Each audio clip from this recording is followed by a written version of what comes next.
Сейчас гуляет много разговоров о том, что успешная кампания по сбору подписей за Надеждина имеет скверный побочный эффект. Мол, в тот момент, когда ему откажут в регистрации, всеобщее воодушевление сменится всеобщей же апатией. Дескать, у тех, кто сейчас людей мотивирует, есть даже какая-то скверная за грядущую апатию ответственность. Ведь именно из-за нас те немногие, кто еще готов бороться, окончательно утратят мотивацию в заведомо проигрышной борьбе.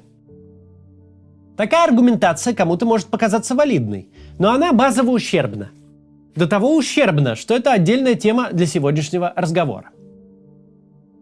Хочу только перед тем, как мы сегодня начнем, сказать, я, конечно, в курсе про ситуацию с Би-2, но не выпускаю ни видео, пока она развивается, чтобы не навредить. Мы еще об этом с вами поговорим.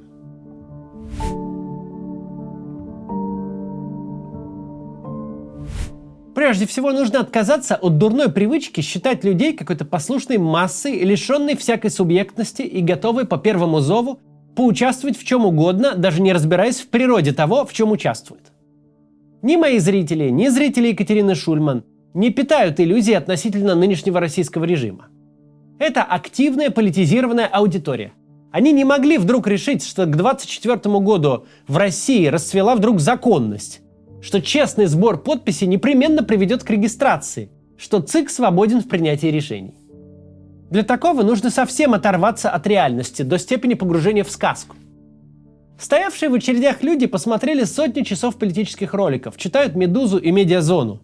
И если сами не участвовали, то, по крайней мере, следили за независимыми компаниями. Им не нужно объяснять, что не существует вообще корректно собранных подписей, потому что всегда есть достаточно отмороженный эксперт-почерковед. Не нужно лишний раз напоминать, что решение принимает не ЦИК, а администрация президента. Равно как нет никакой нужды упоминать о крайне низком шансе на регистрацию такого кандидата, как Борис Надеждин. Люди в курсе, что имеют дело с черным ящиком, причем ящик этот настроен к ним очень недоброжелательно. Он существует только ради бесконечного правления Владимира Путина и устраняет любые преграды на пути к цели. Только короткое замыкание в этом ящике, чьи-то личные амбиции, чья-то потребность убрать конкурента или переоценивание собственных сил, только это может привести к регистрации лишнего для системы кандидата. Наши ожидания отнюдь не завышены. Не стоит ждать, что надежда приведет нас при неудачном раскладе к апатии и демотивации. Наоборот, ожидания нулевые. Все прекрасно понимают. Тем не менее, стоит осознать значение того, что мы уже сумели сделать.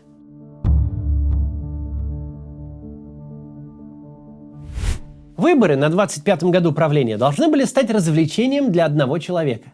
Этакой частной вечеринкой. Не столько политтехнологическим мероприятием, как было раньше, сколько царедворским. Бессменный начальник должен хорошо провести время в ходе этой малоприятной всеобщей повинности, когда население почему-то притворяется избирателями. Любые лишние люди, любые лишние темы, любой несанкционированный кипиш в рамках этого мероприятия не ожидаются и не приветствуются. Ни перед кем из системных кандидатов не стоит задача хотя бы изображать избирательную кампанию, светить свои фамилии в заголовках. Все новости по теме должны вертеться вокруг одного единственного персонажа. Куда он съездил, с кем встретился и что сказал. В остальном предвыборная кампания должна быть скучной, причем скучной до скрежета зубов. Список кандидатов должен состоять из эрзац-соперников, настолько же лояльных, насколько отвратительных и бессмысленных.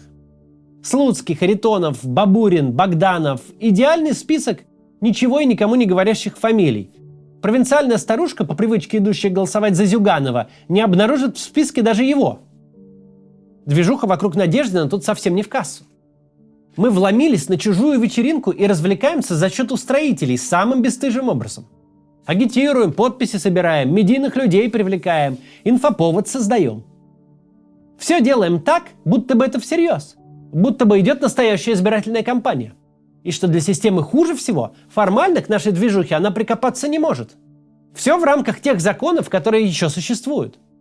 Ведь с бюрократической точки зрения люди ставят подписи не чтобы выразить вполне однозначную позицию по отношению к системе и к Путину, а чтобы выполнить требования избирательного законодательства. Хозяева вечеринки настолько офигели от незваных гостей, что до сих пор не могут придумать, как их прогнать. Осознают ли все это те, кто по нашему призыву пошел ставить подпись? Осознают ли это люди, которые накидали на кампанию Надеждина больше 80 миллионов рублей? Все, кто хоть как-то вовлекся и воодушевился. Конечно, осознают. Тогда почему же они это делают? Да потому что это офигенно. Потому что эти козлы недостойные всю дорогу гуляют за наш счет. Они лишают нас доступа к независимой информации. Они ставят нас перед выбором – жить в своей стране или свободно высказываться. Они берутся определять, кому, как, с кем жить и с кем спать, когда рожать детей. У них язык поворачивается обращаться к гражданам, за счет которых они жируют, со словом «должны». Должны, мол, покупать такие товары, а не сякие. Ездить в дружественные страны, а не в недружественные. Должны одной ногой укреплять пошатнувшуюся демографию, а другой, по первому зову, ехать помирать на фронт. Они всю политику превратили в одну большую разводку. Все их политтехнологии сводятся к самому примитивному вранью. Мы годами смотрим на людей, которые врут, знают, что врут, знают, что все вокруг знают, что они врут. И заврались уже до такой степени, что это превратилось в норму. Их слова ничего не стоят. Они просто производят ртом пахучий мусор. Испортить этим людям настроение, разрушить их гладкие планы, заставить выяснять между собой, кто это допустил, кто тут интригу завел, кто под кого копает и чьей злой волей очереди на улице стоят. Это как минимум приятно. Ирония ситуации в том, что каждое наше достижение – это программа «Максимум». Мы каждый раз превосходим свои же ожидания. Думали ли мы, что до сбора подписей вообще допустят не вызывающего омерзения претендента? Да ни разу никто не думал, это не ожидал. Предполагалось ли, что большая и красивая кампания по сбору подписей за антивоенного кандидата возможна в России в 2024 году? Да побойтесь Бога! Какая антивоенная кампания, разжижавшая агрессивную войну автократии? Все граждане невосторженных взглядов сидят тише воды ниже травы. А оказалось вот, что нет. Оказалось, что внутри России прям можно вести политические кампании. Не таким способом, как мы привыкли, и даже рядом не так, как мы бы хотели, но можно. С наступлением войны мы потеряли возможность собраться в одном месте, посмотреть друг на друга и что-то вместе сделать. И собраться прям все вместе мы по-прежнему не можем. Слишком многие вынуждены разбросаны по всему глобусу. Но оказалось, что тех, кто остался, вполне достаточно, чтобы по всей стране стояли многочасовые очереди, и чтобы за неделю кампании поднять кандидата на четкое второе место в вопросах, причем с опережением от ближайшего преследователя от парламентской партии почти в 3 раза. Именно за этим люди шли, не за самим фактом регистрации, судьбу которого все равно будет решать многоголовое гидра политического начальства. Ее логику бессмысленно разбирать и бесполезно прогнозировать. Люди шли ставить подписи, чтобы в кои-то веки оказаться среди своих. И выяснилось, что свои есть везде. Не только в Москве и Питере, что было очевидно, но по всей стране. И своих много. Борис Надеждин – единственный кандидат, который собрал подписи. Давайте перестанем фантазировать о том, будет или не будет регистрации. Главное в произошедшем, что у Владимира Путина не получилось изобразить даже иллюзию народного сбора подписей. Хотя это можно было сделать, раздав адреса пунктов сбора несчастным бюджетникам и организовав из них очереди. Но как-то вот организаторы не смогли. А у нас получилось. Получилось сделать совершенно беспрецедентную политическую кампанию в российской истории. Без денег, без агитации хоть где-то, кроме Ютуба. Просто люди почуяли возможность, пришли и сделали. Выдвинули своего кандидата. Понятное дело, что дальнейшая судьба его регистрации от нас не зависит. Но здесь нет поводов для уныния. Мы уже сделали то, чего никогда не было. Поставили абсолютный электоральный рекорд. И можем и продолжить.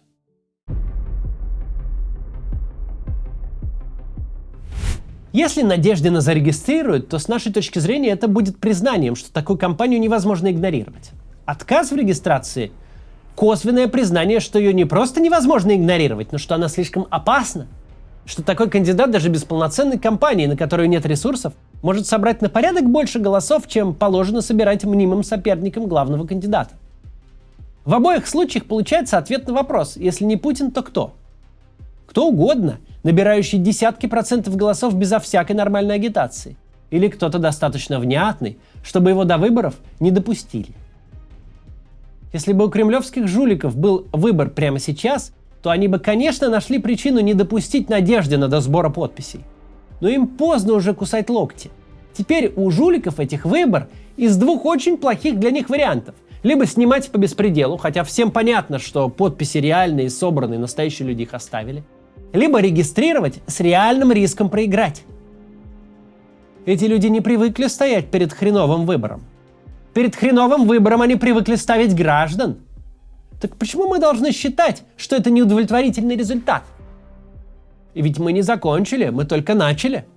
Раз уж мы такое можем, раз уж смогли провести подобную кампанию на ровном месте, казалось бы, то надо рассудка лишиться начисто, чтобы не продолжать. Вечеринка, на которую нас не пригласили и совсем не думали нас там застать, ни разу не закончилась. Она в самом разгаре. Задача наших оппонентов не изменилась. Им все еще нужно продать гражданам президента на 8-м десятке лет, из которого последние 2 года ничего помимо смертоубийств в разных формах не выходит. Причем не абы как продать, а с близким к восточным деспотиям результатом, около 80%. Наша задача тоже неизменна. Изо всех сил этот план срывать. Причем инициатива на нашей стороне сейчас. У них план сильно изменить не получится, переизбрание автократа жанр консервативный. А вот мы можем действовать по обстоятельствам. Регистрация Надеждина будет мощной точкой приложения сил. Лишит ли нас возможности их приложить отсутствие такой регистрации? Не лишит. В бюллетене все еще будет больше одной фамилии. Всегда будет вариант проявить себя. Разговоры же о том, что вслед за воодушевлением, мол, непременно придет апатия, преследуют лишь одну цель – вызвать эту апатию превентивно. Побудить людей сдаться без борьбы. Люди, которые сдаются без боя, даже самого минимального и не влекущего реальных рисков, такие люди – основа путинского режима. Режим паразитирует ровно на таких настроениях, на представлении большинства, что проиграть хуже, чем сдаться. Мы так делать не будем. Мы один раз уже изумили этот режим до полного паралича. Все, что нам нужно, продолжать в том же духе, не давать ему спуска, не реагировать на его сюжеты, а создавать свои. Чтобы все эти малоприятные люди были вынуждены менять свои планы вне всякого своего желания это делать. Так что давайте продолжать. До завтра. Приглашаем вас на спектакль Максима Каца. Поговорим об истории России, о том, как она развивалась и в какую точку пришла сейчас. Кроме того, вместе с вами запишем ролик для канала на завтра, а в 3-й части Максим ответит на вопросы из зала. Билеты на сайте maximkatz.com. До встречи в вашем городе!